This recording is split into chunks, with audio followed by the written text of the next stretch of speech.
வணக்கம், இது புதிய தலைமுறையின் நேர்பட பேசு. இந்த நிகழ்ச்சியின் மூலமாக மீண்டும் உங்களை சந்திப்பதில் மிக்க மகிழ்ச்சி. இன்றைய சிறப்பு நேர்பட பேசுவில் 2 அமர்வுகள். முதல் அமர்விற்கு நாம் விவாதத்தில் எடுத்துக்கொண்டிருக்கக்கூடிய பொருளானது, இன்றைக்கு சட்டப்பேரவையில் நடைபெற்ற விவாதத்தில் பேசிய முதலமைச்சர் எடப்பாடி பழனிசாமி அவர்கள் காங்கிரஸ் உறுப்பினர் பிரின்ஸ் எழுப்பிய கேள்விக்கு இவ்வாறு பதிலளித்திருக்கிறார். தமிழகத்தில் ஜனநாயகம் முழுமையாக கடைபிடிக்கப்படுவதால் தான் உரிமைகளுக்கான போராட்டங்கள் அதிகமாக நடைபெறுகின்றன. உரிமைகளுக்கான போராட்டங்களுக்கு அனுமதியும் ஒத்துழைப்பையும் காவல்துறை தருகிறது. அதனால தான் தமிழ்நாட்டில் அதிகமாக போராட்டம் நடைபெறுவது போன்ற ஒரு தோற்றம் இருக்கிறது. அது ஜனநாயகத்தினுடைய வெளிப்பாடு அப்படின்னு இருக்கிறார். கூடுதலாக சட்டம் ஒழுங்கு தொடர்பான கேள்விகளுக்கு பதிலளிக்கின்ற பொழுது, கொலை கொள்ளை நடப்பது இயல்புதான், எந்த ஆட்சியாக இருந்தாலும் கொலை கொள்ளை நடப்பது என்பது இயல்பான ஒன்றுதான். திமுக ஆட்சியில் எவ்வளவு கொலை கொள்ளை நடந்தது என புள்ளி விவரத்துடன் எங்களால் சொல்ல முடியும். சட்டம் ஒழுங்கு பாதுகாக்கப்பட்டு அதிமுக ஆட்சியில் தமிழகம் அமைதி பூங்காவாக திகழ்கிறது. இதுபோன்ற வாதங்களையும் கூட அவர் வைத்திருக்கிறார். இன்னும் நிறைய வாதங்கள் அதற்குள் இருக்கிறது. அடிப்படையாக பிரதானமாக 2-3 பிரச்சனைகள் நம்ம இன்னைக்கு எடுத்து வாதிக்க இருக்கிறோம். ஒன்று, ஜனநாயகத்தினுடைய வெளிப்பாடு தான் இந்த போராட்டங்களுக்கு அனுமதியா? குற்றங்களுடைய எண்ணிக்கை குறைந்திருக்கிறதா? ஒரு முதலமைச்சர், அதுவும் காவல்துறை தன்னுடைய கட்டுப்பாட்டில் வைத்திருப்பவரே கொலை கொள்ளை நடப்பது இயல்புதான் என்று சொல்வது எந்த விதத்தில் ஏற்புடையது? இதை தாண்டி இன்றைக்கு காவல்துறையினருக்கு சங்கம் வேண்டும் என்பது போன்ற கோரிக்கைகள் தொடர்ந்து வைக்கப்பட்ட நிலை. அது தொடர்பாக இன்றைக்கு தலைமைச் செயலகத்தில் காவல்துறையைச் சேர்ந்த குடும்பத்தினர் அங்கே சென்று மனு கொடுப்பதற்கான முயற்சியில் ஈடுபட்டது. இதுபோன்ற பல்வேறு தளங்களில் முதல் அமர்வையும், 2வது அமர்வில் திராவிடம் என்றால் என்ன, இந்துத்துவா என்றால் என்ன, சமூக வலைதளங்களில் இன்றைக்கு மிக பிரதான ஒரு விமர்சனமாக, விடயமாக, கேள்வியாக முன்வைக்கப்பட்டு விவாதிக்கப்பட்டு வந்து கொண்டிருக்கக்கூடிய இந்த வாதத்தின் அடிப்படையில் திராவிடம் என்றால் என்ன, இந்துத்துவா என்றால் என்ன, இது 2வது அமர்வு. பயணிக்கலாம். முதல் அமர்வில் நம்மோடு அஇஅதிமுக அம்மா அணியின் சார்பில் திரு ஆவடி குமார் அவர்கள் இணைகிறார். வணக்கம் சொல்லி வரவேற்கிறேன். முன்னாள் சட்டப்பேரவை உறுப்பினர், தமிழக வாழ்வுரிமை கட்சியினுடைய தலைவர் பண்டுட்டி வேல்முருகன் அவர்கள், வணக்கம் சொல்லி வரவேற்கிறேன். திராவிட முன்னேற்ற கழகத்தின் சார்பில் வழக்கறிஞர் திரு பரந்தாமன் அவர்கள், வணக்கம் சொல்லி வரவேற்கிறேன். பயணிக்கலாம். நான் உங்களிடமிருந்து தொடங்கலாம் அப்படின்னு நினைக்கிறேன். பரந்தாமன் அவர் 2 விஷயங்களை குறிப்பிடுறாரு.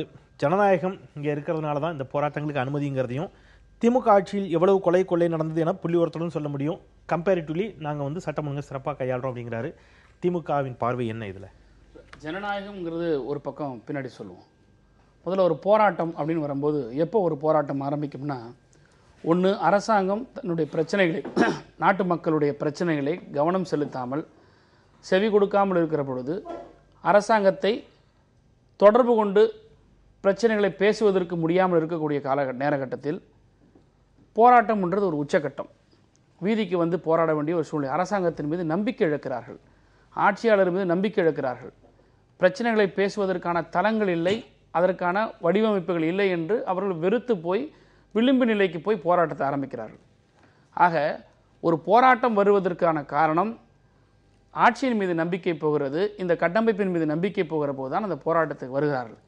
இதில் முதலமைச்சர் புதிதாக எங்கிருந்து கண்டுபிடித்து சொன்னார்னு தெரியவில்லை. ஜனநாயகம் இருக்கிறனால தான் அவன் போராட்டம். ஜனநாயகம் இருந்திருந்தால் அவன் போராட்டத்திற்கே வரமாட்டான். எல்லா விதமான தேவைகளும் தனக்காக தேர்ந்தெடுக்கப்பட்ட அரசாங்கம் தன்னுடைய தேவைகளை செய்கிறது என்கிற போது எதற்கு போராட்டத்திற்கு வரப்போகிறார்கள்? எனவே முதலமைச்சருடைய பார்வை என்பது இது எப்படி இருக்கு, எனக்கு நகைப்புக்குரியதாக இருக்குது.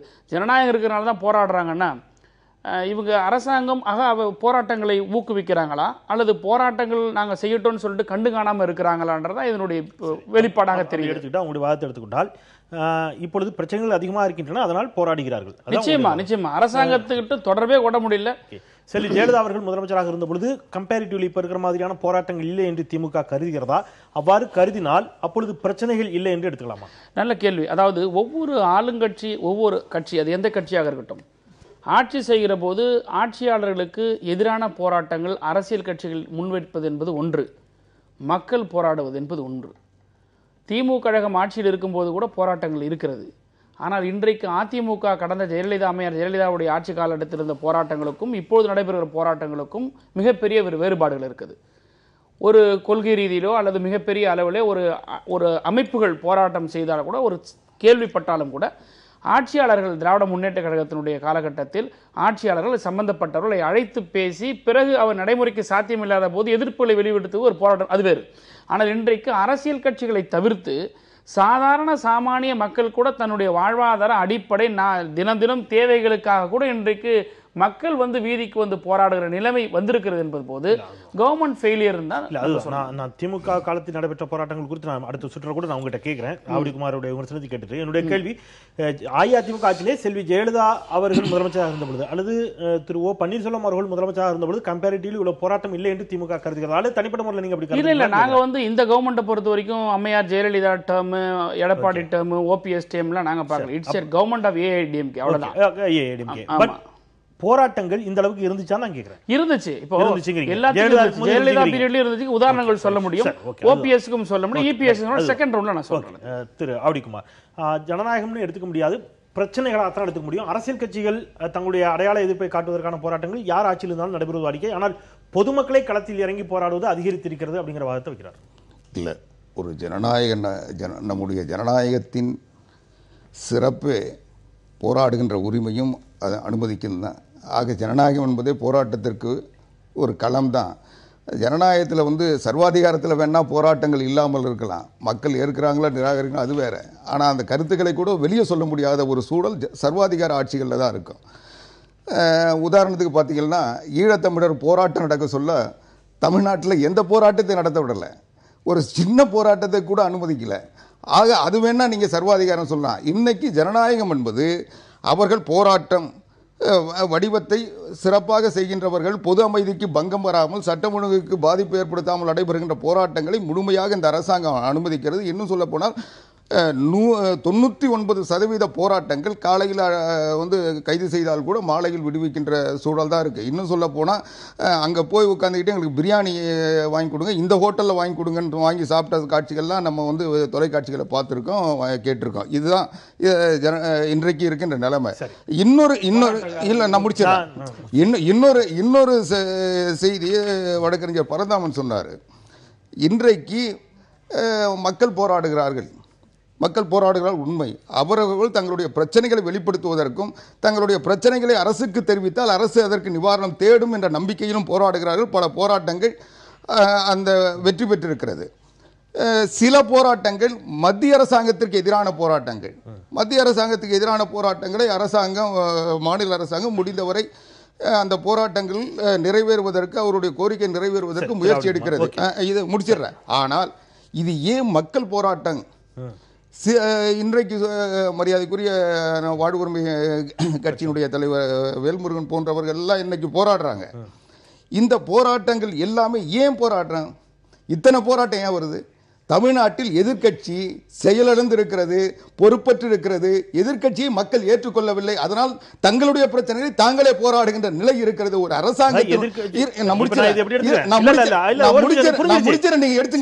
ஒரு அரசாங்கத்தினுடைய கவனத்தை ஈர்க்க வேண்டிய, அரசாங்கத்தை நெறிப்படுத்த வேண்டிய எதிர்க்கட்சி அதற்குரிய ஜனநாயக கடமைகளை முறையாக செயல்படுத்தாத காரணத்தால் மக்கள் தங்களுடைய பிரச்சனைகளை அரசாங்கத்திற்கு கொண்டு செல்வதற்கு ஒரு இந்த அவர்கள் புரிஞ்சிருச்சு. அப்ப அதான் முதல்ல நீங்க ஒரு வாரத்தை ஒதுக்குறீங்க, பிரச்சனை இருக்குதுங்கறத ஒத்துக்கிறீங்க. நிச்சயமா எல்லா ஆட்சியிலும் பிரச்சனை இருக்கும், மக்கள் எல்லா மக்கள்கிட்டயும் அதை எதிர்க்கட்சி சுட்டி காட்டுறீங்க. இல்ல, அந்த பிரச்சனையை மக்கள் எடுத்து சொல்லுகின்ற பொழுது அரசாங்கம் அதற்கு தீர்வை காண்கிறது. ஓகே, நான் அடுத்து கிடத்து. இப்ப நீங்க போராட்டத்தெல்லாம் விட்டுருங்க, போராட்டம் ஆர்ப்பாட்டம் இதெல்லாம் விட்டுருங்க. ஒரு நினைவேந்தல், அது செல்வி ஜெயலலிதா அவர்கள் உயிரோடு இருந்த காலகட்டத்திலிருந்து நடைபெற்றுக் கொண்டிருக்கிறது. 7 ஆண்டுகளாக நடைபெற்றுக் கொண்டிருக்கிறது. செல்வி ஜெயலலிதா அவர்கள் யாரையும் கைது செய்து கூட விடுதலை செய்த வரலாறுலாம் கிடையாது. நினைவேந்தலுக்கு அங்கே அமைதியாக நடந்திருக்குது. ஆயிரக்கணக்கான மக்கள் பங்கெடுத்திருக்கிறார்கள், கலந்து சென்றிருக்கிறார்கள். ஆனால் முதல் முறையாக செல்வி ஜெயலலிதாவினுடைய மறைவிற்கு பிறகு அஇஅதிமுக அரசு குண்டர் சட்டத்தில் கைது செய்கிறது திருமுருகன் காந்தி உள்ளிட்டவர்களை அப்படின்னு சொன்னா அது போராட்டமே இல்லை, அது நினைவேந்தல். இதை எப்படி எடுத்துப்பீங்க? இதை இல்லை, அதாவது அந்த நினைவேந்தல் இது ஜனநாயகமானு கேக்குறேன். நான் முடிச்சிருக்கேன், கேள்வி கேட்டீங்க. நான் இல்ல ஜனநாயகம்னு சொன்னார் இல்லையா, அதுக்காக கேட்கறேன். இல்ல, நிச்சயமா ஜனநாயகம் தான்.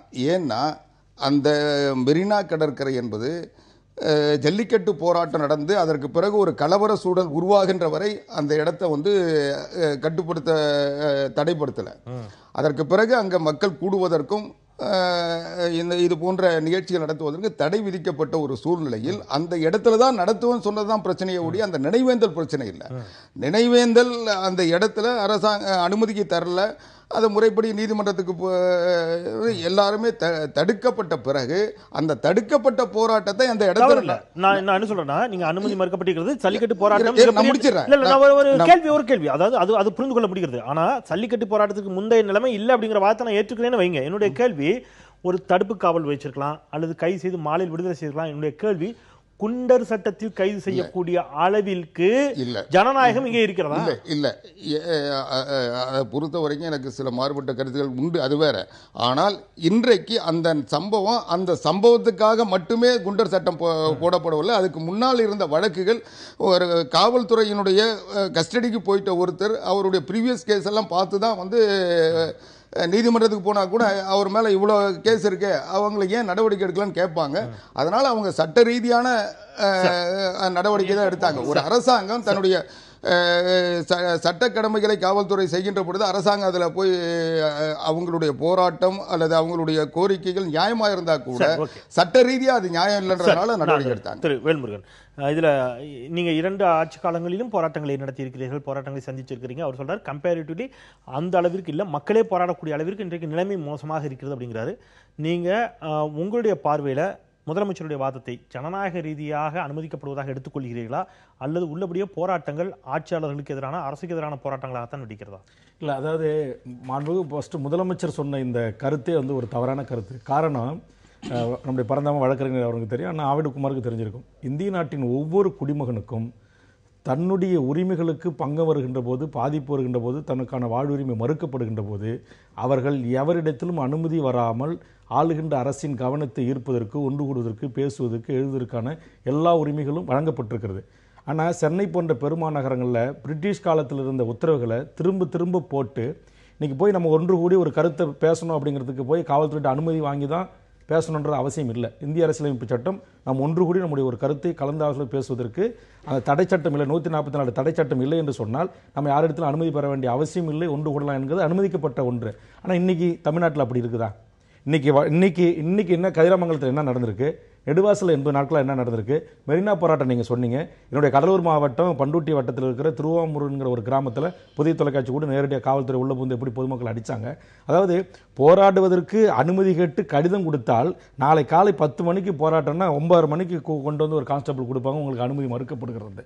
ஆக இங்கே ஜனநாயக உரிமைகள் இந்திய நாட்டின் குடிமக்களுக்கும் குறிப்பாக தமிழ்நாட்டில் இருக்கிற மக்களுக்கு வழங்கப்பட்டிருக்கிற அரசியல் அமைப்பு சட்டம் கொடுக்கப்பட்டிருக்கிற உரிமையை இவர்கள் யார் தடை போடுவதற்கு இவர்கள் தடுக்கிறார்களே தவிர இவர்கள் ஒண்ணு ஜனநாயக இவர்கள் பார்த்து நமக்கு வழங்கலாம். நீங்க கம்பேரிட்டிவ்லி இப்படி எடுங்க. பொதுவா ஒரு வாதம் வைக்கப்படக்கூடிய வாதம், செல்வி ஜெயலலிதா அவர்கள் உயிரோடு இருந்திருந்தால் இன்னைக்கு காவல்துறையினர் சங்கம் என்ற வார்த்தையை எடுத்திருப்பாங்களா, பயன்படுத்தியிருப்பார்களா, சுரோட்டிகள் ஒட்டியிருப்பார்களா, இன்றைக்கு தலைமைச் செயலகத்தை நோக்கி சென்றிருப்பார்களா அப்படிங்கிற கேள்வியும், செல்வி ஜெயலலிதா அவர்கள் உயிரோடு இருந்த பொழுது இவ்வளவு வீரியமிக்க போராட்டங்கள் இது போன்ற இயக்கங்கள் எடுத்ததா அப்படிங்கிற கேள்வியும், இன்னும் சொல்ல போனா திமுகவை சேர்ந்த விவாதங்களில் பங்கு பெறுவர்கள் சில வாதங்களை வைப்பதுண்டு.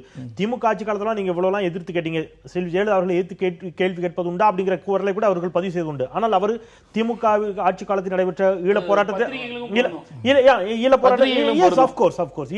அப்படிங்கிற வாதத்தை நீங்க வைக்கிறீங்க, விமர்சனங்களை வைக்கிறீங்க. ஈழ போராட்டத்தை அவர் சுட்டி காட்டுறாரு. ஆனா நீங்க உங்களுடைய வாதத்துல இது வந்து ஒரு இப்பதான் நடக்குது அப்படிங்கிற மாதிரி வாதங்களை வச்சீங்கன்னா, அஇஅதிமுக செல்வி ஜெயலலிதா அவர்கள் தலைமையில் இயங்க பொழுது நீங்க எல்லாம் போராடாம இருந்தீங்களா? அது முற்றுமுதலான தவறான கருத்து. ஜெயலலிதா அவர்கள் முதலமைச்சராக இருக்கின்ற போதுதான் ஈழத்தில் நடந்த இனப்படுகொலைக்கு எதிராக பல்லாயிரக்கணக்கான மக்களை திரட்டி இங்கே மிகப்பெரிய முற்றுகை போராட்டங்களை நடத்தினோம். 7 பேருடைய விடுதலைக்காக ஆயிரக்கணக்கான மக்களை திரட்டி வேலூர் சிறையை நோக்கி நாங்கள் போராட்டம் நடத்தியிருக்கிறோம். தலைமைச் செயலகம் முற்றுகையிட்டு இருக்கிறோம், ஆளுநர் மாளிகைகளை முற்றுகையிட்டு இருக்கிறோம். தாமிரபரணியில் தண்ணீர் உறிஞ்சுவதற்கு என்னுடைய தலைமையில் ஆயிரக்கணக்கானோர் பேர் அங்கே சென்று அதே ஜெயலலிதாவுடைய அரசாங்கத்துடைய காவல்துறையுடைய அடியையும் நாங்கள் சந்தித்து ரத்தம் சிந்திச்சிருக்கிறோம். ஆக ஜெயலலிதா ஆட்சி இருக்கின்ற போது எங்களுடைய வாழ்வுரிமைக்காக மக்களுடைய அடிப்படை உரிமைகள் மறுக்கப்படுகின்ற போது இங்கு போராடாமல் இல்லை. ஆக தமிழ்நாட்டில் இன்றைக்கு கார்பன் திட்டத்திலிருந்து ஹைட்ரோ கார்பன் திட்டத்தில் மாண்புமிகு முன்னாள் முதலமைச்சர் ஜெயலலிதா அவர்கள் எதற்கு ரத்து செஞ்சாங்க? மக்களுடைய போராட்டத்துக்கு. கெயில் பைப்பு திட்டம் என்னுடைய தலைமையில் மிகப்பெரிய போராட்டங்களை முன்னெடுத்த பிறகுதான் மாண்புமிகு முதலமைச்சர் அவர்கள் தலைமைச் செயலாளர் தலைமையில் அதற்கான ஒரு குழு அமைச்சாங்க. ஆக தமிழ்நாட்டில் தமிழ் மக்களுடைய உரிமைகளுக்காக, தமிழகத்தினுடைய வாழ்வுரிமைக்காக, மாணவர் சமூகத்தினுடைய பல்வேறு பிரச்சனைகளை எடுத்து கையில் எடுத்து போராடுகின்ற போது அது முதலமைச்சர் ஜெயலலிதா அல்லது கலைஞர் என்று பார்க்கவில்லை. போராடக்கூடிய மக்கள் தங்களுக்கான உரிமைகள், தங்களுக்கான வாழ்வு உரிமைகள் மறுக்கப்படுகின்ற போது அது கலைஞர் ஆட்சி, ஜெயலலிதா ஆட்சி என்று பார்க்கவில்லை. அவர்களும் நாங்களும் வீரியமாக வீதிக்கு வந்திருக்கிறோம், மிகப்பெரிய போராட்டங்களை நாங்கள் நடத்தியிருக்கிறோம். ஆனால் இந்த தற்போது நடந்து கொண்டிருக்கிற திரு இபிஎஸ் என்று சொல்லக்கூடிய எடப்பாடி பழனிசாமி அவருடைய ஆட்சியில் இன்றைக்கு அடிப்படை உரிமைகள் தமிழக மக்களுக்கு அனைத்தும் இன்றைக்கு நிராகரிக்கப்படுகிறது. இன்னைக்கு கதிராமங்கலத்தில் குடிக்க தண்ணீரை கட் பண்ணியிருக்காங்க, மின்சாரத்தை கட் பண்ணியிருக்காங்க. நான் கேட்கிறேன், ஒரு மாவட்ட ஆட்சித் தலைவரை அந்த மக்கள் சந்திக்க வேண்டும் என்பது கோரிக்கை வச்சல என்ன தவறு? இன்னைக்கு நெடுவாசல் போராட்டத்துக்கு, வடகாடு போராட்டத்துக்கு அமைச்சர் போகலையா? மாவட்ட ஆட்சித்தலைவர் போய் அங்க பேசலையா? இன்னைக்கு பல டிஸ்ட்ரிக்டோட எஸ்பிக்கள் நீங்க போய் பாத்தீங்கன்னா செந்தில், ஒரு செய்தி நீங்க ஆய்வு பண்ணுங்க, கல ஆய்வு, பொதுமக்களோ இல்ல மக்கள் பிரதிநிதிகளோ இல்ல ஆவடி குமாரே கூட போனாக்க நாம உட்காருவதற்கான இருக்கு, இங்க இருக்கும் எஸ்பி இருக்கு, அந்த தொலைக்காட்சி பட்டியல் இருக்கும். நீங்க போய் பாருங்க, குறைந்தபட்சம் 8 அடி டிஃபர். ஆனா அந்த ஆதிக்க மனப்பானோடு நாங்க வந்து ஒரு அதிகார வர்க்கம், நீங்க வருகின்றலாம் ஏதோ எடுபிடிகள் எல்லாம் தெருவுல போறவங்க தான் வந்து மனு கொடுக்க. இன்னொரு கோணத்துல எப்படி பாருங்க, இன்றைக்கு போராட்டங்களுக்கு எதுக்கு காரணம்? பரந்தாம சொல்ல உடன்படுறேன், ஆட்சியாளர்களை மட்டுமில்ல அதிகார வர்க்கம். இன்றைக்கு பேரவையில துரைமுருகன் அவர்கள் ஒரு கோரிக்கை வைக்கிறாரு, காவல்துறையினுடைய தலைவர் பேரவைக்கு வந்தாதான் நான் பேசுவேங்கிறாரு. காவல்துறை தலைவர் அழைக்கப்படுகிறார், காவல்துறையினுடைய தலைவர் டிஜிபி பேரவைக்கு வருகிறார். இதெல்லாம் இதுக்கு முன்னாடி மரபுல எங்கேயாவது நடந்திருக்குதா? ஜெயலலிதா அவர்கள் பேரவையில வந்து டிஜிபி இல்ல, இப்ப நீங்க துரைமுருகன் அண்ணன் வந்து உள்ள போகும்போது டிஜிபி பார்த்துட்டு அலோ சொல்லிட்டு தான் போனாரு. டிஜிபியும் கமிஷனர் சரியா நின்னுட்டு இருந்தாங்க. பேரவை கூடும் போது அமைச்சர் பெருமக்கள் முதலமைச்சர் எல்லாம் உட்கார்ந்த பிறகுதான் அவங்க போய் மாடத்துல உட்கார்ற அந்த மரபு, அந்த குறிப்பிட்ட அந்த வித்தின் செகண்ட்ல இவர் கேள்வி எழுப்புறாரு, அடுத்த நொடி டிஜிபி போய் அவர் சீட்ல உட்கார்றாரு. ஆனா நான் 10 ஆண்டு காலமா சட்டப்பேரவை உறுப்பினர் உட்கார்ந்திருக்கேன். ஒவ்வொரு மானிய கோரிக்கையின் போதும் உள்துறை செயலாளர், தலைமைச் செயலாளர், DGP, commissioner, admin, ADGP, admin, அதே மாதிரி சீருடை பணியாளர் துறை தலைவர்கள் என்று முக்கிய அதிகாரிகள் அந்த மாடத்தில் உட்காருவது வழக்கம். அது ஆண்டாண்டு காலமா திமுக ஆட்சியிலும் அதிமுக ஆட்சியில் நடந்தே தான் வந்திருக்கிறது. துரைமுருகன் அண்ணன் ஒரு ஜோவில அந்த கேள்வியை எழுப்புறாரு, அடுத்த செகண்ட் அவர் உட்கார்ந்துட்டாரு.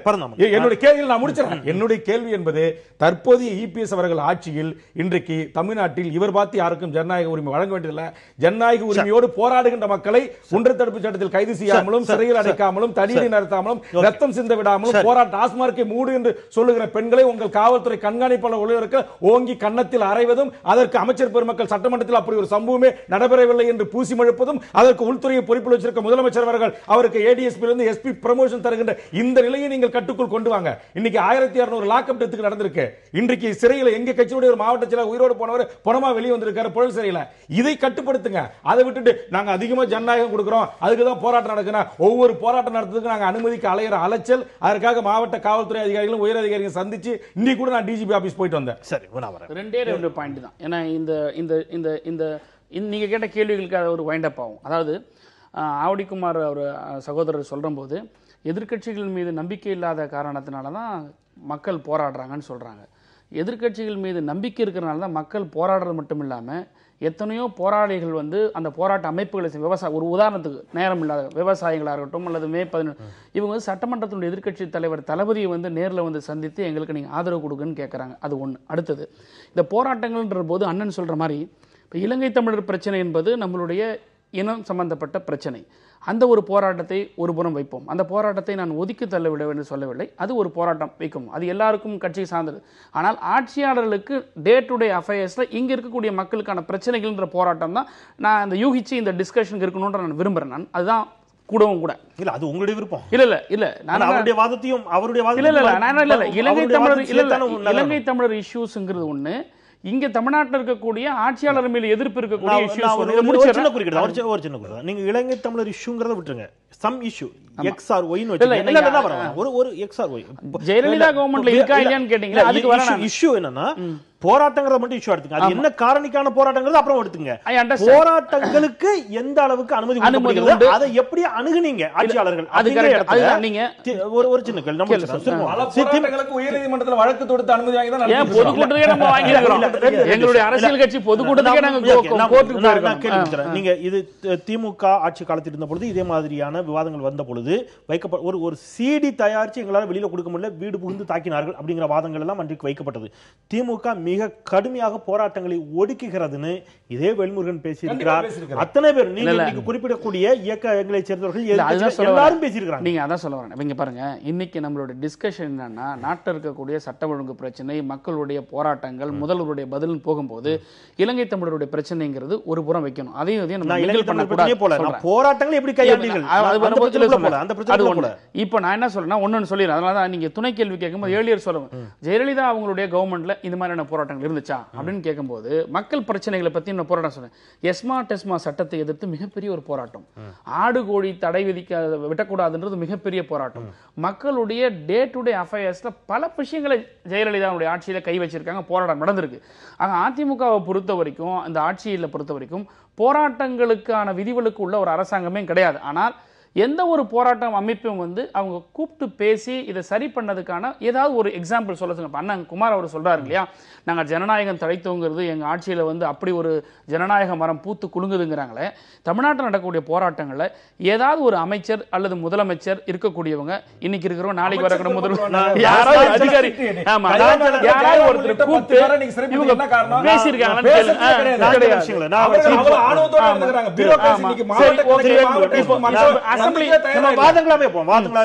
கருத்தை முன் வச்சிருக்கீங்க. நீங்க சில வாதங்கள் முன்வைக்கின்ற பொழுது எனக்கு நினைவு இருக்கக்கூடிய சில விஷயங்களை சுட்டி காட்டுறேன். நீங்க 7 தமிழர்களை ராஜீவ் கொலை வழக்கில் சிறையில் இருக்கக்கூடிய விடுதலை செய்ய வேண்டும் என்ற போராட்டம் மிக தீவிரமாக இங்கே முன்னெடுக்கப்பட்ட போது, செங்கொடி தீக்குளித்த பொழுது சட்டப்பேரவையில் தீர்மானம் நிறைவேற்றப்பட்டது. நீங்க கூப்பிட்டு பேசுறாங்களா, அதற்கு மதிப்பளித்தார்களா அப்படிங்கிற இடத்துல நான் அதை ரிமைண்ட் பண்றேன். அதே மாதிரி ஈழ பிரச்சனை வருகின்ற பொழுது ஈழத்திற்கான தீர்மானம் நான் முடிச்சேன். ஈழத்திற்கான இங்க போராட்டம் நடந்துச்சு, அந்த போராட்டத்துக்கு அடிப்படையே ஒன்னு புரிஞ்சுங்க, ஒரு விஷயம் புரிஞ்சுங்க. ஈழத்தமிழர் இஷ்யூவை வச்சுக்கிட்டு அது வந்து இங்க போராட்டம், இங்க அரசு பார்வைங்கிறது அது அல்ல. நான் கேக்குறது, நீங்க ஈழ பிரச்சனையை பத்தி நான் பேசல, அதற்கான போராட்டங்கள் நினைச்சு அந்த போராட்டங்கள் இப்படி கையாண்டாங்க. அதே மாதிரி கெயில் விவகாரத்துல வழக்கு தொடர்ந்ததாகட்டும், காவிரி மேலாண்மை வாரிய விவகாரத்தில் இந்த மாதிரி இங்கே இருக்கக்கூடிய போராட்டங்களுக்கான காரணிகளோடு அவர்கள் எவற்றிலெல்லாம் இணைந்து சென்றிருக்கிறார்கள், சட்டமன்றங்களில் தீர்மானம் நிறைவேற்றியிருக்கிறார்கள் அப்படிங்கிற உங்க கவனத்துக்கு கொண்டு வரோம். அதே சமயத்தில் அவர்கள் முரண்பட்ட விஷயங்கள்ல கூடங்குளம் உள்ளிட்ட போராட்டங்களில் அவர்கள் முரண்பட்ட பிறகு காவல்துறை உள்ளே சென்றது, தடியடி நடத்தியது, துப்பாக்கியூர் நடத்தது, அதிமுக தான் சொல்றேன். அதான் பேசிட்டு இருக்கேன். அப்போ நான் வரேன். அப்போ இங்க வந்து போராட்டங்களை கையாண்ட விதத்துல பரமக்குடி துப்பாக்கிச் சூடு அஇஅதிமுக ஆட்சி காலத்தில் 6 பேர் இறக்கிறார்கள். தாமிரபரணி துப்பாக்கிச் சூட்டில் எத்தனை பேர் இருந்தார்கள்? அப்பொழுது திமுக. அப்போ இங்க போராட்டங்களை எல்லா அரசியல் கட்சியுமே துப்பாக்கிச் சூட்டில் தானே முடிவுக்கே கொண்டு வந்திருக்கு. நீங்க எல்லாத்தையும் ஒரே மாதிரி நடக்க முடியாது சார். நான் ஈழ பிரச்சனை கூட இதை சொல்றேன். நீங்க உள்நாட்டில் இருக்கக்கூடிய சமூக பிரச்சனைகளாக இருக்கட்டும் அல்லது வேற சில லா அண்ட் ஆர்டர் இஷ்யூஸ் வரும்போது நான் வந்து முற்றிலும் வர வந்து எங்களுடைய ஆட்சி காலத்தில் வந்து சட்டம் ஒழுங்குல பிரச்சனைகளில் வந்து ஒரு போராட்டம் நடக்குது, அதில் ஒரு துப்பாக்கி சூடு நடக்கல அப்படிங்கிறதெல்லாம் நான் சொல்ல வரல. எல்லா ஆட்சிகளிலும் சில எதிர்பாராத நிகழ்வுகள் என்பது வேறு. ஆனால் அதுதான். ஆனா ப்ரொவிஷனவே மொத்தமா கவர்மெண்ட், அதாவது எல்லா சட்டத்துக்கும் ஒரு ப்ரொவிஷன் வைப்பாங்க சார். அந்த ப்ரொவிஷனே மெயின் நீங்க வந்து ப்ரொவிஷனை வச்சுக்க முடியாது ஒரு சந்தர்ப்ப சூழ்நிலைக்காக. இப்ப நான் என்ன கேட்கறேன்னா, சிம்பிளா சொல்றேன், இப்ப இருக்கிற கவர்மெண்ட்ல இருக்கக்கூடிய பிரச்சனைகள் போராட்டங்களுக்கும் டிஎம்கேல கவர்மெண்ட் இருக்கும்போது இருக்கிற பிரச்சனைங்க போராட்டம் நீங்க அலசுங்க, ஒன்னொன்னா பேசுவோம். துப்பாக்கி சூடுங்கிறது 2 இன்சிடென்ட் சொன்னீங்க, ஒன்னு ஏஐடிஎம்கே கவர்மெண்ட்ல, ஒன்னு டிஎம்கே கவர்மெண்ட்ல. ஆனா இன்னைக்கு இருக்கக்கூடிய பிரச்சனை அந்த துப்பாக்கி சூடுங்கிறது வந்து எக்ஸ்ட்ராடினரி சர்க்கம்ஸ்டன்ஸ். அது வந்து ஒவ்வொரு கேஸஸையும் நம்ம எடுத்து இஷ்யூ பண்ணி நம்ம டிஸ்கஸ் பண்ணணும். ஏன் துப்பாக்கி சூடு வருதுன்ற ஒரு கொஸ்டின் வரணும். சொல்லுங்க, அது புரியுதுங்களா? ஏன் கொஸ்டின் வருது சொல்லணும். இந்த மாதிரி போகும்போது சின்ன சின்ன பிரச்சனைகளே இந்த அரசாங்கத்தால கவனிக்க முடியாதது வந்து நீங்க பெரிய பிரச்சனைகளுக்கு போகும்போது அதுவும் ரொம்ப சாதாரணமா கையாண்டிருக்கப்பட வேண்டிய பிரச்சனைங்கிறதுக்காக தான் நான் தாமிரபரணி எடுத்தீங்கன்னா நான் ரெண்டுமே சேர்த்து சொல்றேன். நீங்க அப்படி பார்க்க போனா சுதந்திர போராட்ட காலத்துல இருக்கிற துப்பாக்கி சூடும் பேசணும். அதுவும் விடுதலைக்கான போராட்டத்தையும் ஊதிய உயர்வுக்கான போராட்டத்தையும் ஒரு விஷயம் நீங்க வந்து கடந்து போன செய்திகளை வந்து பேசுறதுல ஒரு பிரயோஜனம் கிடையாது சார். தலைமைகள் மாறுறாங்க, ஆனா அதிகாரிகள் மாறல, அவங்களோட மனோபாவம் மாறல. இதான் காரணம். அப்ப அதிகாரிகளை தான் நீங்க விமர்சிக்கிறீங்க. அரசியல் நான் என்ன சொல்றேன், அப்படி விமர்சிக்கிறீங்களா? அப்படி ஆட்சியாளர்கள் அப்ப நீங்க இவ்வளவு இபிஎஸ் விமர்சிச்சீங்களே, ஆட்சியாளர்கள் விட்டுருங்க. ஆட்சியாளர்கள் சொல்லுங்க, தலைமை ஆட்சி நான் விமர்சிக்கிறேன். அத இபிஎஸ் ஆகட்டும் அல்லது திரு கருணை அவர்களாக இருக்கட்டும். சார் இது டைவர்ட் ஆயிடுச்சு. நான் முடிச்சறேன். அதாவது சார் முடிங்க, நான் இங்க இல்ல ஒரு விஷயம் கேளுங்க. அதாவது வந்து போராட்டங்களுக்கான காரணத்தை நம்ம கண்டுபிடிக்கணும். இது நீங்க உங்க ஆட்சியில செய்தீங்களா, இதுக்கு முன்னாடி செய்யலையா, 67 செய்யலையா, 77 செய்யலையா, சப்ஜெக்ட் கிடையாது. நீங்க எக்ஸ்டெண்டட் கவர்மெண்டா இருக்கீங்க. நீங்க 5 வருஷம் ஆட்சி செய்து அதுக்கு மேல ஆட்சி கொடுத்துருக்கீங்க. இன்னைக்கு என்ன உங்களுக்கு உங்களுடைய டியூட்டி என்னன்னு அதை சொல்றதை விட்டு எங்களால புள்ளி வரும்னு சொல்ல முடியும்? என்னது இதெல்லாம்? முதல்ல முதலமைச்சர் வந்து இன்னைக்கு தீர்மானம், நானே டிவில பாக்குறேங்க, ஒரு விஷ்ணுபிரியா கொலை வழக்கு சம்பந்தப்பட்ட விஷயத்தை எங்களுடைய சட்டமன்ற எதிர்க்கட்சி துணைத் தலைவர் வந்து கேட்கிறாரு. கேட்ட கேள்விக்கு அவர் சொல்றாரு, ஓப்பனா சொல்றேன் சார், ஒரு சீஃப் மினிஸ்டர் சொல்ற வேண்டிய விஷயத்தை சொல்லாம ஒரு ஸ்டேஷன்ல ரைட்டர் சொல்ற மாதிரி தான் பேசியிருக்காரு. என்னன்னா என்னைக்கு சம்பவம் நடந்தது, பிரேத பரிசோதனை எத்தனை முறை செஞ்சாங்க, வீடியோ ரெக்கார்டிங் படிக்கிறவளதானே, அவ்வளவுதான். இஸ் நோ நன்னல்ஸ் chief minister is writer of the station தான், is not a chief minister. ஒரு இடைவேளைக்கு அப்புறம் திருக்குமார் உங்களிடமிருந்து ஆவிக்குமார் உங்களிடமிருந்து வருகிறேன். இடைவேளைக்கு பிறகு ஆட்சிகள் மாறினாலும் காட்சிகள் மாறவில்லை அப்படிங்கிற வாதத்தை கேள்வி முன்வைத்தபொழுது அது அல்ல, பிரச்சனைகள் எந்த மாதிரியான பிரச்சனைகளுக்கான போராட்டங்கள் அப்படிங்கிறத நீங்கள் கவனத்தில் எடுத்துக்கொள்ளணும் அப்படிங்கிறார் பரந்தாமன். இங்கே மதுவிற்கு எதிரான போராட்டம் நடைபெற்றுக் கொண்டிருக்கிறது, குடிநீர் கேட்ட போராட்டங்கள் நடைபெற்றுக் கொண்டிருக்கிறது, அது மாதிரியான சிவில் சமூகம் சார்ந்த போராட்டங்களுக்கான பிரச்சனைகள் அதிகரிப்பதை சுட்டிக்காட்டியிருக்கிறார். பேசலாம் ஒரு சிறிய இடைவேளைக்கு பிறகு.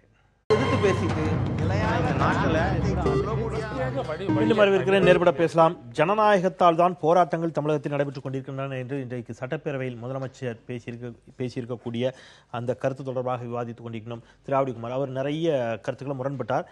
சமகால பிரச்சனைகள் தொடர்பாக குடிநீர் பிரச்சனையாக இருக்கலாம், அல்லது நிர்வாக சீர்கேடுகளாக இருக்கலாம், மதுக்கடைகளுக்கு எதிரான பிரச்சனை, இந்த மாதிரியான பிரச்சனைகளுக்கான போராட்டங்கள் அதிகரித்திருக்கின்றன, அதை சுட்டி காட்டுறாரு.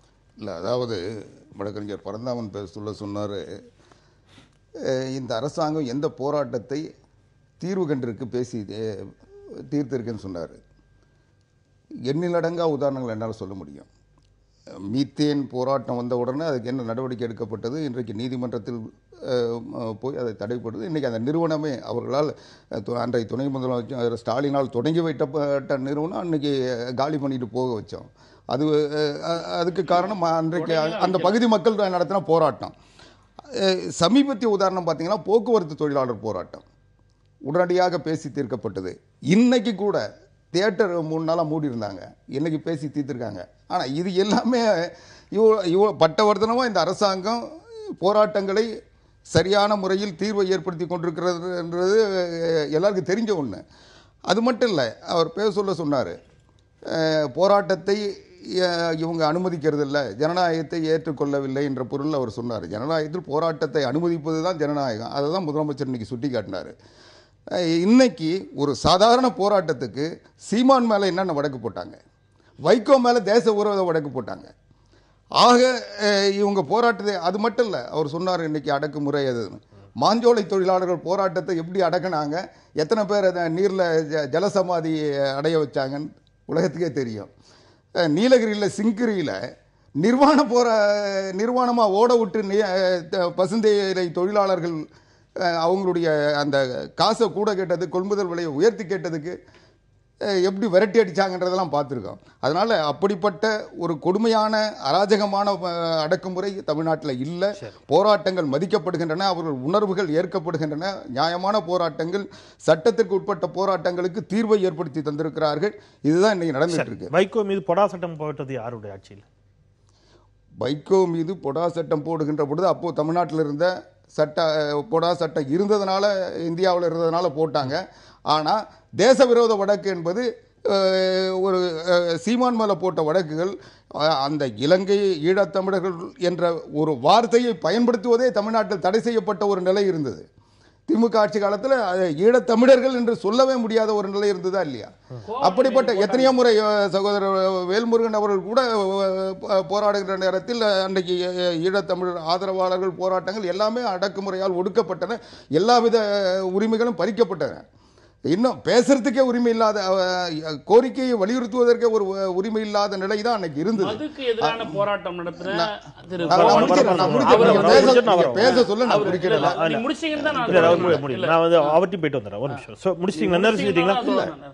கோவன் மேல நீங்க வந்து ஒரு இல்ல நான் முடிச்சிடுறேன் இருங்க. தேச துரோக வழக்கு போட்டீங்க. சொல்லிடுங்க. கோவன் ஒரு பாட்டு பாடினாரு, அதற்காக தேச துரோக வழக்கு பதிவு செய்யப்பட்டது. அது என்ன ஏன் அது போட்டீங்க நீங்க? அதாவது இன்றைக்கு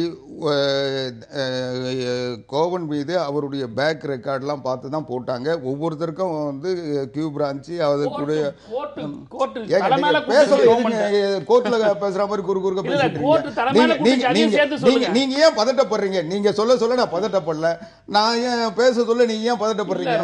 நீங்க பேசுறதுனால நீங்க பேசுறதுலாம் உண்மை ஆயிட போதா, நடந்ததெல்லாம் மறந்துட போதா? இன்றைக்கு தமிழ்நாட்டை பொறுத்த வரைக்கும் இன்றைக்கு மக்கள் தங்களுடைய கருத்துக்களை வெளி சொல்வதற்கு இது போன்ற போராட்டங்களின் மூலமாக எடுத்து சொல்வதற்கு காரணம் இந்த அரசாங்கம் அதை கவனிக்கிறது, தீர்வு காண்கிறது, மக்களுடைய உணர்வுகள் வெளிப்படுகின்ற பொழுது அதற்கு மதிப்பளிக்கிறது என்பதுதான் இன்றைக்கு போராட்டத்தினுடைய. ஆனால் இன்றைக்கு சில போராட்டங்கள் வன்முறையை நோக்கி போகின்ற பொழுது, அதுவும் பல போராட்டங்கள் அதுக்கு மத்திய அரசாங்கத்தை நோக்கி போகின்ற பொழுது மாநில அரசாங்கம் அதில் ஒரு தீர்வை ஏற்படுத்த முடியாத நிலை இருக்கின்ற காரணத்தால் தான் பல போராட்டங்கள் தொடர்ந்துகிட்டு இருக்கு. சார், ரெண்டு விஷயம் தான். இன்னைக்கு ஒரு கேள்வி கேட்டு நான் இந்த கடந்த திங்கட்கிழமை கதிராமங்கலத்திலிருந்து புதிய தலைமுறையினுடைய நேர்பட பேசுடைய சிறப்பு நிகழ்ச்சி ஒளிபரப்பாகியது. நான் தான் தொகுத்து வழங்கினேன். அங்கே அந்த மக்கள் சொன்ன வாதம் என்னன்னா, அன்றைக்கு 30ஆம் தேதி, கடந்த 30ஆம் தேதி அங்கே ஆயில் லீக் ஆகுது, மக்கள்லாம் போய் அங்கே ப்ரொட்டஸ்ட் பண்ணுறாங்க, போராட்டம் பண்ணுறாங்க, மாலை வரை அமைதியாக இருக்கிறது. அவங்க வைத்த கோரிக்கையே மாவட்ட ஆட்சித்தலைவர் நிகழ்விடத்திற்கு வரணும், வந்து அவர் பேசியிருந்தார்னா அன்னைக்கு அந்த போராட்டம் தடியடியில் முடிந்திருக்கவே செய்யாது. ஆனால் அன்று மாலை வரை மாவட்ட ஆட்சித்தலைவர் வரவே இல்லை. அப்போ அவங்க என்ன சொல்றாங்கன்னா, இவ்வளவு பிரச்சனை நடக்குதுன்னு அங்கே அவர்களுக்கு தெரியும், மாவட்ட ஆட்சித்தலைவர் சம்பவ இடத்திற்கு ஏன் வரவே இல்லை, இந்த அரசு எங்களை ஏன் கண்டுகொள்ள மறுக்கிறது அப்படிங்கிற கேள்வியை தான் அந்த மக்கள் தொடர்ச்சியாக வச்சாங்க. இல்லை, மாவட்ட ஆட்சித்தலைவர் அன்று மாலை 7 மணிக்கு வந்தார் சம்பவம். ஆனால் இந்த போராட்டம் ஏன் தடியடியாக மாற வேண்டிய சூழல் வந்ததுன்றதே நீங்கள் வந்து ஒரு சைடாக மட்டும் பார்க்காதீங்க. அந்த இடத்துல எண்ணெய் கசிவு வந்தது. அந்த எண்ணெய் கசிவை சீர் செய்வதற்கு முயற்சிக்கிறார்கள். அவர்களை உள்ள போவாதீங்க. இன்னும் சொல்ல போனா அதுல வந்த ஆயில், அந்த கேஸ் எல்லாம் எடுத்து வச்சு பாட்டில வச்சுக்கிட்டு நாங்க தற்கொலை பண்ணிக்க போறோம், அதை ஊத்தி கொளுத்துறது, இதையெல்லாம் பண்ண சொல்ல அதை இவங்க வந்து மாவட்ட ஆட்சித்தலைவர் வருவாரு, சார் ஆட்சியாளர் இருந்திருக்காரு, மாவட்ட கண்காணிப்பாளர் இருந்திருக்காரு, மற்ற எல்லா அதிகாரிகளும் இருந்திருக்காங்க. அவங்க என்ன சொல்றாங்க, நாங்க இதை முடிச்சிடுறோம், இதை பாதிப்பு வராம தடுத்துடுறோம், அதுக்கு பிறகு மாவட்ட ஆட்சித்தலைவர் வருவாருன்னு சொல்றாங்க. ஆனா இவங்க என்ன சொல்றாங்க, இந்த பிரச்சனையை நீங்க தீர்த்திட்டீங்கன்னா அது உன்னுடைய வெளியே தெரியாம போயிடும், அதனால அவங்க வரட்டும். என்னுடைய கேள்வி, அது பாதுகாப்பானது தானே? ஆயில் பாதுகாப்பானது தானே? எது பாதுகாப்பானது? பைப்ல இருந்து லீக் ஆன ஆயில் எண்ணெய் வந்து பாதுகாப்பானது தானே? என்ன பாதுகாப்பானதா இல்லையான்றது இல்ல, பாதுகாப்பானதா இல்லையானதான் பிரச்சனையே. நிச்சயமா ஆயில் வந்து பாதுகாப்பானது இல்ல. நான் முடிச்சிடறேன், கேள்வி முடிச்சிடறேன். பாதுகாப்பானதாக இல்லை என்பதை உணர்ந்ததால் தான், அந்த இடத்துல இருக்கிறதுனால தான் நிலத்தடி நீர் அவ்வளவு மங்களாவதுன்னு அங்க ஒரு அம்மா சொல்றாங்க. இன்னொரு அம்மா பேசுறாங்க, தன்னுடைய மகனுக்கு இருதய பிரச்சனை இருக்குது, அந்த இருதய பிரச்சனை காரணமே இந்த குடி தண்ணீர் தான் என்பதற்கான மும்பை வரை சென்ற ஆய்வறிக்கை திண்ணம் இருக்குதுன்னு ஒரு அம்மா கண்ணீரோட பேசுறாங்க.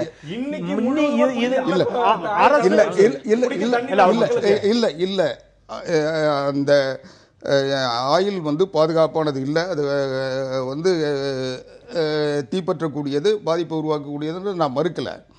ஆனால் அதை பாதுகாப்பாக கொண்டு போறாங்க. அதுல கசிவு வருது, கசிவை அடைக்கணுமா இல்லை அது வந்து ஒரு அந்த ஸ்ரீதரனுடைய இடத்துல 1 ஏக்கருக்கு பரவுது, அது பரவ விட்டுட்டு வேடிக்கை பார்க்கணுமா?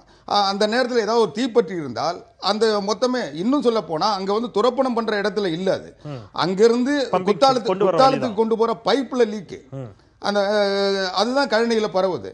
அப்படி இருக்க சொல்ல அதை தடுக்கிறதுக்கு அவங்க முயற்சி பண்ண சொல்ல, அதை வந்து தடுக்கின்ற பொழுது காவல்துறை எப்படி வேடிக்கை பார்க்கும்? சரி, ஓகே.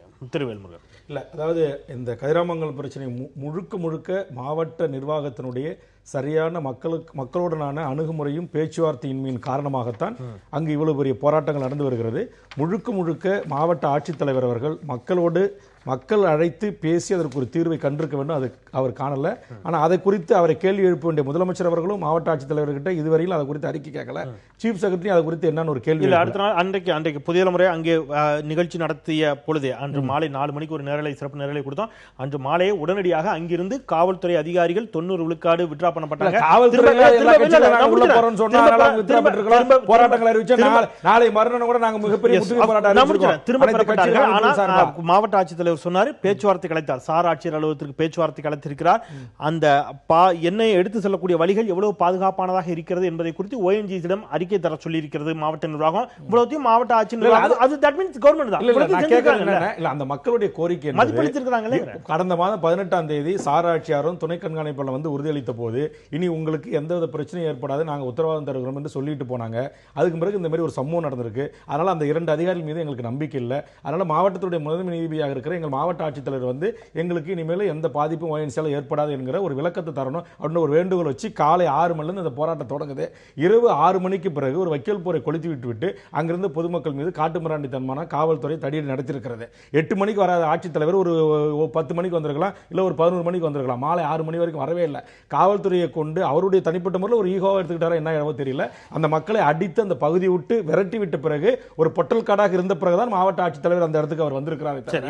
மக்களுடைய வேண்டுகோளை ஏற்று அவர் அங்க சென்று மக்களோட பேச்சுவார்த்தை நடத்தியிருந்தா அங்க ஒரு தடியடிக்கு காரணம் இல்லை. ஜெயராம் உள்ளிட்டவர் மீது வேண்டுமென்றே ஒரு பொய் வழக்கு போட்டு கொலை முயற்சி வழக்கு போட்டு அவர் சிறையில் அடைப்பது மட்டுமல்லாமல் இன்றைக்கு மத்திய அரசுடைய அழுத்தத்துக்கு பயந்து மாநில அரசு குண்டாஸ் போடலாமா என்கிற அளவுக்கு ஆலோசிக்கிற அளவுக்கு தமிழக அரசு இன்றைக்கு மத்திய அரசுக்கான ஒரு துரோக அரசாக மாறிட்டு இருக்கிறது. தமிழர்களுக்கு விரோத அரசாக, தமிழர்களுக்கான துரோக அரசாக மாறி இருக்கிறது என்பது எங்களுடைய வலி. திருமுருகன் காந்தி உள்ளிட்டவர்கள் மீதான குண்டர் தடுப்பு சட்டத்தை எதிர்த்து முதலமைச்சர் வீட்டு முற்றுகை அப்படிங்கிற பேர்ல ஒரு அடையாள போராட்டத்தை நீங்க நிகழ்த்தினீங்க. அடையாள போராட்டம் எங்களோட உணர்வு போராட்டம். அதுதான் சொல்றேன், அது உங்களுடைய உணர்வை அடையாளப்படுத்துறீங்க. அப்படி தட் மீன்ஸ் அதான் உங்களுடைய உணர்வை வெளிப்படுத்தக்கூடிய விதத்துல அதை பதிவு பண்றதுக்கான ஒரு பெரிய போராட்டத்தை நடத்துனீங்க. ஒரு 5000 பேரை திரட்டி மிகப்பெரிய போராட்டம். அந்த போராட்டத்துக்கு அரசு என்ன எங்களுக்கு மதிப்பு? நான் கேக்குறது அனுமதி கொடுத்தார்களா இல்லையான்னு கேக்குறேன். இல்லது அனுமதி கொடுத்தார்களா? அனுமதி மறுக்கப்பட்டுச்சா? அனுமதி எழுதி கடிதம் கொடுத்து அனுமதி மறுக்கப்பட்டு மீறினோம். இப்ப அதே மாதிரி இன்னைக்கு இது வரைக்கும் மீறினீங்க. என்ன செஞ்சாங்க? என்ன செஞ்சாங்க? ரிமாண்ட் பண்ணாங்களா? கைது செய்து வழக்கு போட்டு வச்சிருக்காங்க. அது தப்புங்க. ஒரு வழிப்பறி பண்றவன், ஒரு திருடன், ஒரு கொலைகாரன், ஒரு பெண்ணை கற்பழிக்கிறவன், ஒரு பிட்பாக்கெட் அடிக்கிறவன், இவர்கள் மீது போடுகிற அந்த வழக்கை, குண்டாஸ் என்கிற அந்த வழக்கை மக்களுடைய உரிமைக்காக, தமிழ் சமூகத்தின் வாழ் உரிமைக்காக போராடுகிற எங்கள் மீது போடுவது எந்த விதத்தில் நியாயம்? எங்கள் 1.5 லட்சம் மக்கள் இனப்படுகொலையானவர்களை எங்கள் தமிழ் கடலில் ஏந்தி நாங்கள் ஒரு அழகுவத்தி ஏந்தி ஒரு மெழுகுவத்தி ஏந்தி அஞ்சலி செலுத்துவதற்கு எங்கள் நாட்டில் உரிமை இல்லையா? இதே அம்மாவின் பெயரை சொல்லி ஆட்சி நடத்துகிற எடப்பாடி அவர்கள் இதே அம்மாவுடைய ஆட்சி காலத்தில் நாங்கள் அதை செஞ்சுமே இல்லையா? இதே வேல்முருகன் திருமுருகன் தலைமையேற்று எத்தனை தலைவர்கள் கலந்து கொண்டோம்? ஆயிரக்கணக்கில் கலந்து கொண்டோம். எங்கேயாவது ஒரு சட்ட ஒழுங்குக்கு ஒரு சிறு கீரல் இருந்ததா? ஒரு பிரச்சனை ஏற்பட்டதா? பொதுமக்களுக்கு ஒரு நிமிட போக்குவரத்து சமிக்க வச்சோமா? ஆனா சல்லிக்கட்டுக்கு அப்புறம்ங்கறார் அவர். சல்லிக்கட்டில்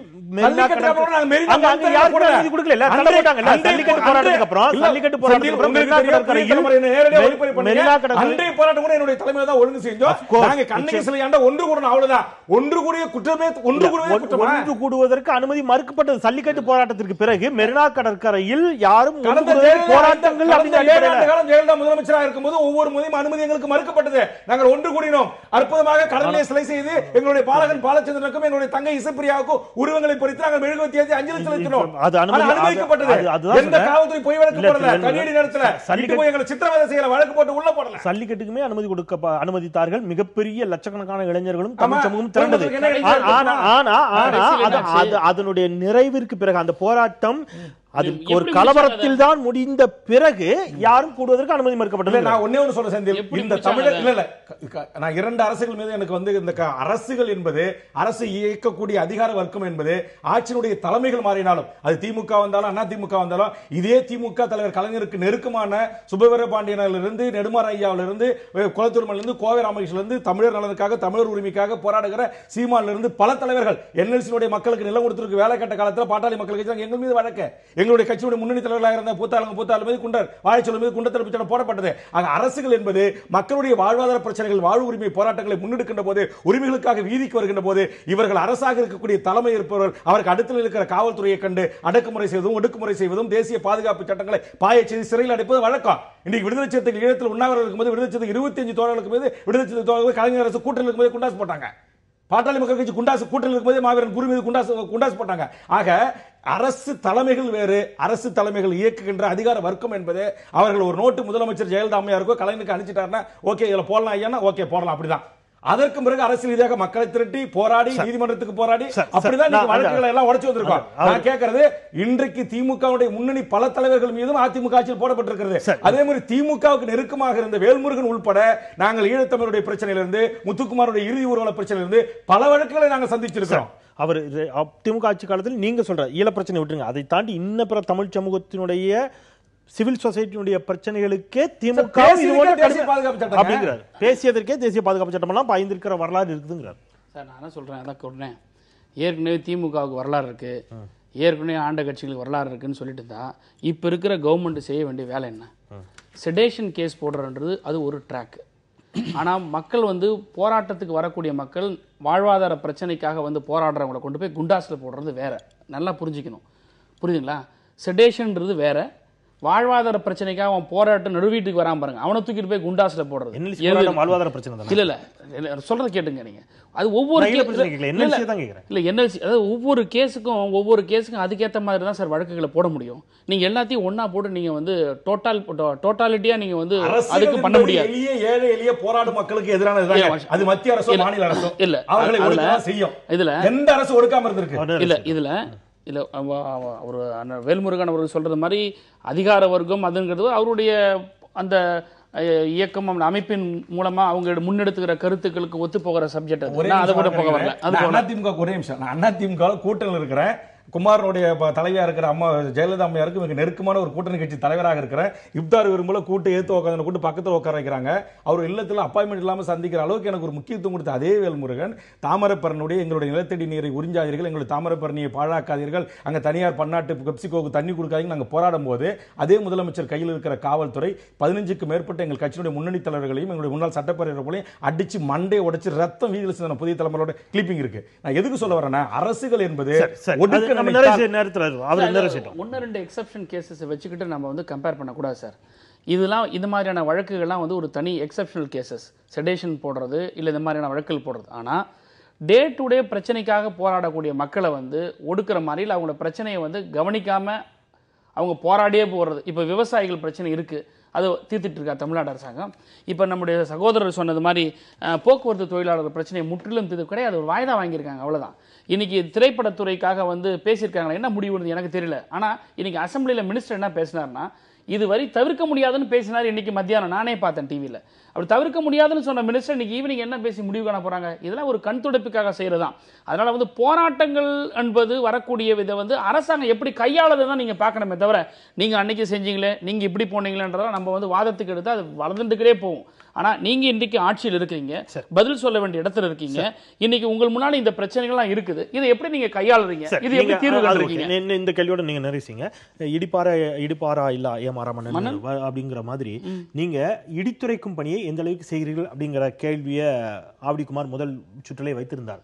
நீங்க பெரும்பாலும் இங்கே நடைபெறக்கூடிய நீங்க சுட்டிக்காட்டக்கூடிய அனைத்து பிரச்சனைகளும், மதுக்கடைகளுக்கு எதிரான போராட்டமா இருக்கட்டும், குடிநீர் பிரச்சனையா இருக்கட்டும், அல்லது மீத்தேனாக இருக்கட்டும், பிரச்சனைகள், இங்கே இருக்கக்கூடிய இயக்கங்கள், அரசியல் கட்சிகள் போராடுகின்றன, மக்கள் போராடுகிறார்கள். திராவிட முன்னேற்ற கழகத்தினுடைய பெருவாரியான போராட்டங்கள், பெரிய அளவில் மக்கள் திரள் போராட்டங்களாக இந்த ஓராண்டு அஇஅதிமுக ஆட்சியில் மிகப்பெரிய மக்கள் திரள் போராட்டங்களாக நாங்கள் இந்த பிரச்சனைக்காக போராடணுங்கிற விஷயங்களை நீங்க எதெல்லாம் குறிப்பிட முடியும் நீங்க நினைக்கிறீங்க? எத்தனையோ பிரச்சனைகள் சார், ஒரு சிறப்பான ஒரு 5 போராட்டங்கள் இல்ல நான் சொல்றேன். அதாவது நீங்க வந்து ஷார்ட் டைம் கொடுத்துட்டு 5 போராட்டங்கள் சொல்றீங்க.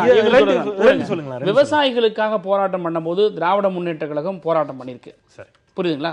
அதே மாதிரி இப்போ வந்து மத்திய அரசு கொண்டு வரக்கூடிய அந்த மாட்டு இறைச்சிக்காக வந்து குரல் கொடுக்கும் போது மாநில அரசு மௌனம் சாதிச்சுட்டு இருக்குது, இதை எதிர்த்து நாங்கள் போராடி இருக்கிறோம்.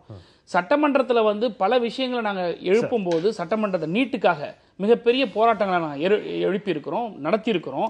மாநில அரசு எதுவுமே செய்யவே இல்லை. இது சட்டமன்றத்தில் பேசுறதுக்கும் எங்களுக்கு அனுமதி கொடுக்கறது கிடையாது. சட்டமன்றத்தில் ஒரு பொறுப்பான எதிர்கட்சியா செயல்படுறாங்களா இல்லையான்றது இவங்களுக்கு டவுட் வரணும்னு அவசியம் கிடையாது. மக்களுக்கு தெரியுது எந்த அளவுக்கு அவர் போராடுறாரு, ஒவ்வொரு பிரச்சனைக்கும் சட்டமன்ற எதிர்கட்சியை போராடுறாரு. நான் என்ன கேட்கறேன்னா, எங்களுடைய சட்டமன்றத்தில் இருக்கக்கூடிய துணைத் தலைவர் இன்னைக்கு கேட்டதுதான், நீங்க லஞ்சம் வாங்கினவரை டிஜிபிக்கு ப்ரமோஷன் கொடுக்குறீங்க, நீங்க நடவடிக்கை எடுங்கன்னு சொல்றவங்கள ப்ரமோஷன் கொடுக்குறீங்க.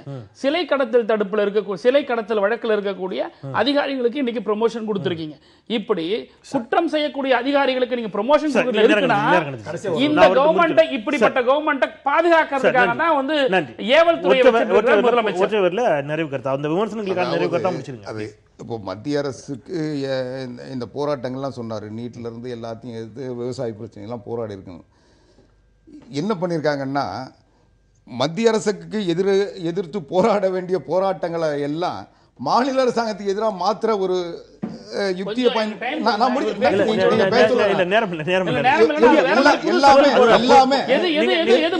எல்லா போராட்டம் நீட்ல நீங்க மத்திய அரசாங்கத்தை எதிர்த்து போராடணும். நீட்டை கொண்டு வந்தது திமுக காங்கிரஸ் ஆட்சி காலத்துல நீட்டை உருவாக்குனீங்க. எந்த ஆட்சி காலத்துல யார் உருவாக்குனாங்க? 1190 மார்க் வாங்கின ஒரு பையன் இன்னைக்கு நீட்ல ஃபெயிலியர் ஆகி போராடுங்க.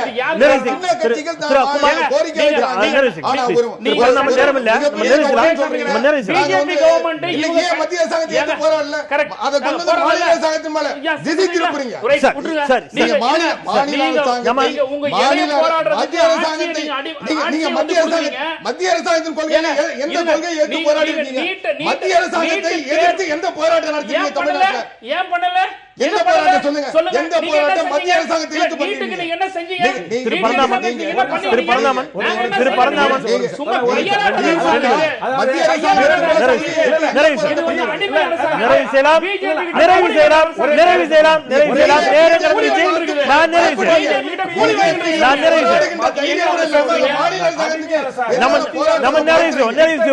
முதல் அமர்வை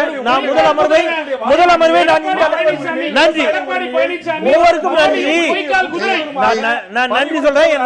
என் நன்றியை ஏற்றுக்கொள்ளுங்கள். என் நன்றியை ஏற்றுக்கொண்டு நிறைவு செய்வோம். பரந்தாமன் என் நன்றியை ஏற்றுக்கொண்டு நம்ம நிறைவு செய்யுங்கள். தயவுசெய்து நம்ம நிறைவு செய்யலாம். ஏதோ ஒரு இடத்துல எல்லா விவாதங்களுமே ஒரு புள்ளியில் நிறைவு பெறுவது என்பது சாத்தியமில்லாத ஒன்றுதான். 1 மணி நேரங்களில் அரசியல் ஆளுமைகளுடைய கருத்துக்களை நிறைவு செய்வது என்பது மிகப்பெரிய சவாலான ஒன்றுதான். நிறைவு செய்வோம் முதல் அமர்வை. இரண்டாவது அமர்வில் திராவிடம் என்றால் என்ன, இந்துத்துவா என்றால் என்ன, ஒரு ஆழமான விவாதம். இணைந்திருங்கள், நேர்பட பேசலாம் சிறிய இடைவேளைக்கு பிறகு.